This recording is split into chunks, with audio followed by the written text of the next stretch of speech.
In the heart of a desert city, where the sun scorched the earth and the stars whispered secrets to the night, a child was born, an orphan destined to change the course of history. His name was Muhammad, peace be upon him, and his story begins not with triumph, but with loss, love, and an unyielding spirit forged in the crucible of hardship. Imagine a boy, barely 6 years old, clinging to the warmth of his mother's embrace, unaware that fate would soon tear her from him. This is the tale of a child who, despite the weight of sorrow, would rise to become the master of mankind, a beacon of mercy for all worlds.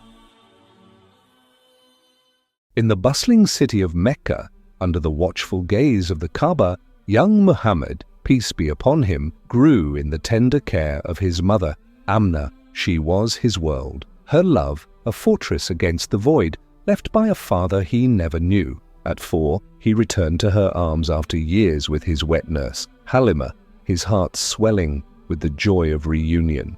Amina cherished her only son, her eyes reflecting a love so deep it seemed to hold the universe itself. She would hold him close, whispering stories of their lineage, of the noble Banu Hashim, and of the sacred city that cradled them. By 6, Muhammad, peace be upon him, was a bright, curious child, his eyes wide with wonder at the world around him. Amina, eager to connect her son to his roots, sought permission from her father-in-law, Abdul Muttalib, to take Muhammad, peace be upon him, to Medina to meet his maternal uncles. "My son," she said, her voice soft but filled with excitement, "we are going to the city of Yathrib to visit your uncles.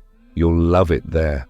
Muhammad, peace be upon him, felt his heart race at the thought of adventure, his small hand gripping hers as they prepared for the journey. With Ayman, a loyal Abyssinian servant, and a small retinue, the caravan set out across the arid expanse. The journey was filled with laughter and stories, Muhammad's, peace be upon him, questions endless as he marveled at the shifting sands and distant mountains.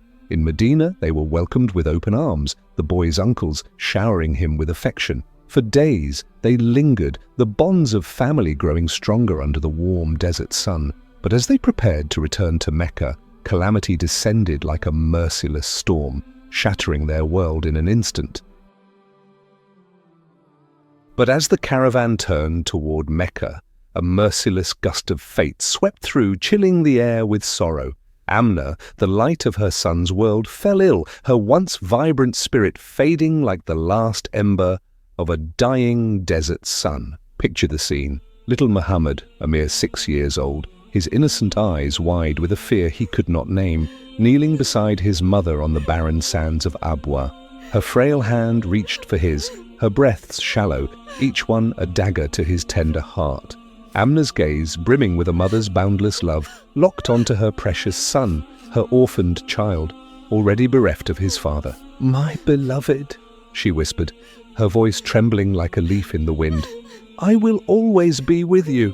Her words hung in the air, a fragile promise shattered by the grip of fate. Ayman, her own tears falling like rain, stood as a sentinel of solace, her hands trembling as she tried to comfort them both. But Amina's life slipped away, her final breath a soft sigh that echoed through the desolate expanse, leaving Muhammad utterly alone in the world. The caravan fell silent, the weight of grief heavier than the sands around them. There, in Abwa, they buried her.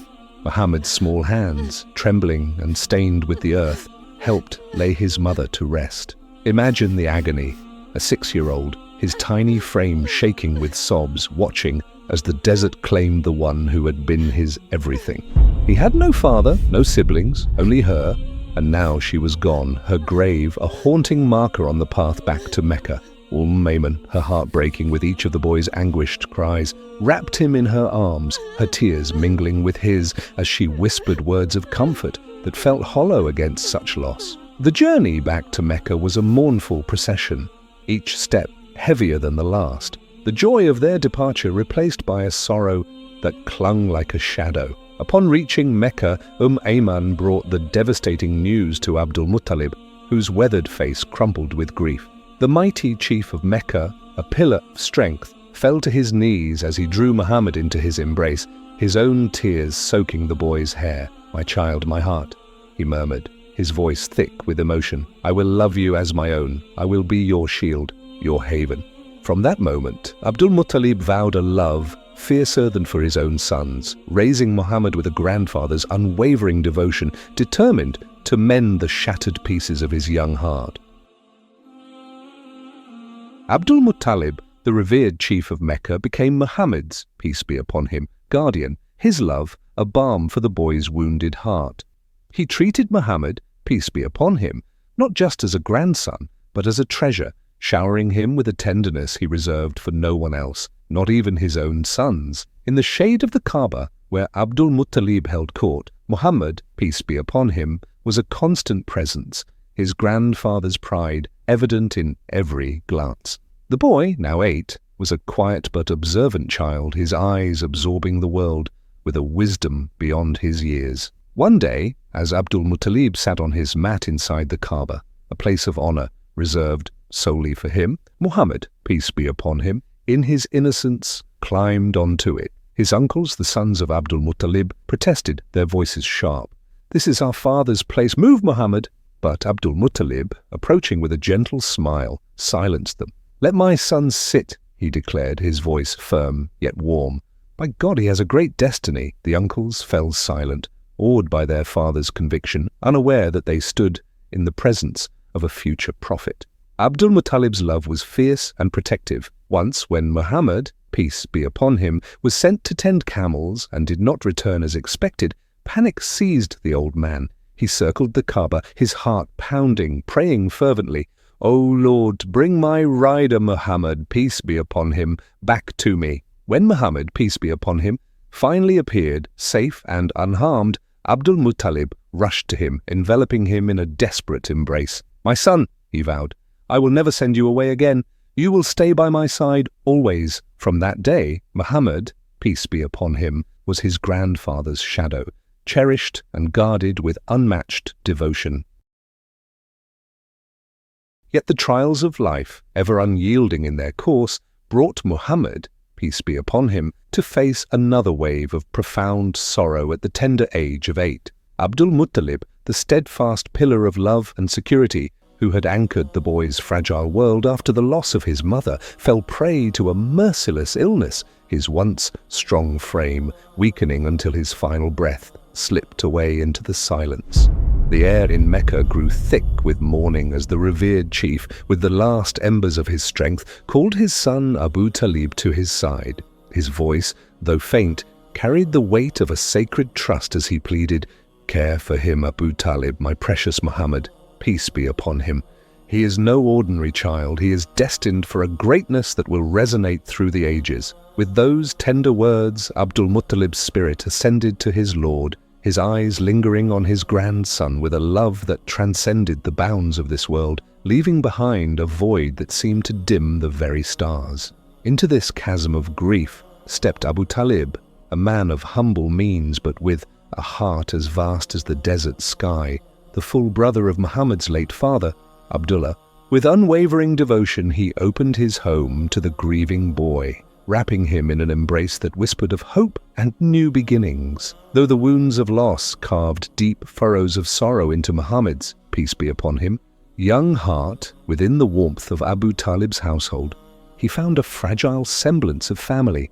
Abu Talib's children, enchanted by their cousin's gentle spirit, surrounded him with adoration, their laughter a soft melody to soothe his pain. And then a miracle blossomed, a quiet, awe-inspiring grace that defied their scarcity. Whenever Muhammad, peace be upon him, sat with them to share their simple meals, the sparse portions seemed to multiply under his blessed presence, filling every belly with contentment. Abu Talib, his eyes brimming with wonder and pride, would gather his family close, his voice trembling with emotion as he said, "Wait for Muhammad, peace be upon him, to join us. There is a divine light in this boy, a sacred gift that nourishes us all." In those sacred moments, the household stood in reverent awe of the subtle miracles that wove themselves into their lives, a testament to the extraordinary destiny unfolding before their eyes. As Muhammad, peace be upon him, grew, so did his responsibilities. At 12, Abu Talib, a merchant by trade, decided to take his nephew on a trading journey to Sham. "What do you think, my son?" he asked. "Would you like to travel with me?" Muhammad, peace be upon him, eager to learn and explore, nodded enthusiastically. The caravan, filled with Quraysh elders, set out across the desert, the young boy absorbing every lesson, trade, negotiation, and the ways of the world. In Busra, a city in Sham, they paused near a monastery where a monk named Bahira resided. Unlike other times when Bahira ignored passing caravans, this time he emerged, his eyes scanning the group until they settled on Muhammad, peace be upon him. Approaching the boy, he took his hand and turned to the men. "Who is his guardian?" he asked. Abu Talib stepped forward, claiming to be Muhammad's, peace be upon him, father. Bahira shook his head. "This boy cannot have a living father. He is an orphan." Abu Talib admitted the truth, and Bahira's gaze intensified. "This child," Bahira declared, "will be the master of the worlds, a messenger sent as mercy to all creation." The Quraysh elders scoffed, but Bahira persisted, pointing to signs only he could see, a cloud shading Muhammad, peace be upon him. Wherever he went, trees and stones bowing as he passed. He uncovered Muhammad's, peace be upon him, shoulder, revealing a mark he called the seal of prophethood. Alarmed, he urged Abu Talib not to continue to roam, warning that the Romans would recognize Muhammad, peace be upon him, and harm him. Moved by the monk's plea, Abu Talib sent Muhammad, peace be upon him, back to Mecca, his heart heavy with the weight of Bahira's words.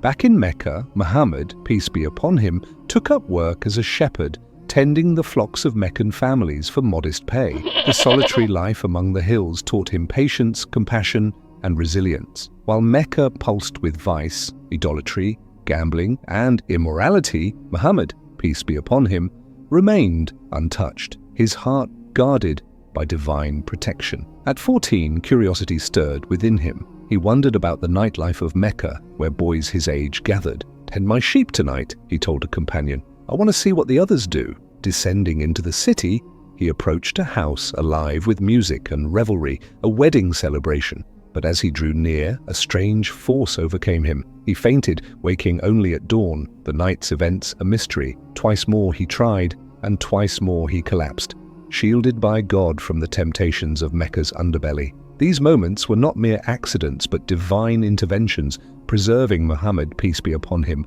for a higher purpose. At 15, Muhammad's, peace be upon him, world shifted again as Mecca descended into conflict. The war of Fujar erupted, a violation of the sacred months that pitted Quraysh and their allies against the tribe of Qais. Muhammad, peace be upon him, no longer a bystander, joined his uncles in battle, collecting arrows and defending their honor. The war, spanning years, forged him into a young man of courage and strength, his heart tempered by the chaos of conflict. When peace finally returned, a new challenge arose. A Yemeni merchant, wronged by a Quraysh leader, Al-As ibn Wa'il, stood on Mount Abu Qubais, his poetry of grievance echoing through Mecca. Muhammad's, peace be upon him, uncle, Al-Zubayr, stirred by the man's plea, rallied the Quraysh leaders, including 20-year-old Muhammad, peace be upon him, to form the Pact of Al-Fudul. This alliance vowed to defend the oppressed, no matter the status of the oppressor. Muhammad, peace be upon him, witnessing this pact, carried its principles in his heart, a foundation for his future mission. By his 20s, Muhammad's, peace be upon him, reputation as an honest, trustworthy young man spread across Mecca. His integrity caught the attention of Khadija bint Khuwaylid, a wealthy and respected merchant woman. Hearing of his character, she proposed he lead her caravan to Sham. Abu Talib, overjoyed, encouraged his nephew. "This is an opportunity, my son," he said. At 25, Muhammad, peace be upon him, set out, accompanied by Khadija's servant, Maysara. The journey was marked by wonders, a cloud shading Muhammad, peace be upon him. Deals struck with uncanny success. Maysara, awestruck, reported these signs to Khadija upon their return. Muhammad's, peace be upon him, trade brought her unprecedented profit, but it was his character that captivated her. This journey was not just a transaction, it was the beginning of a partnership that would shape history.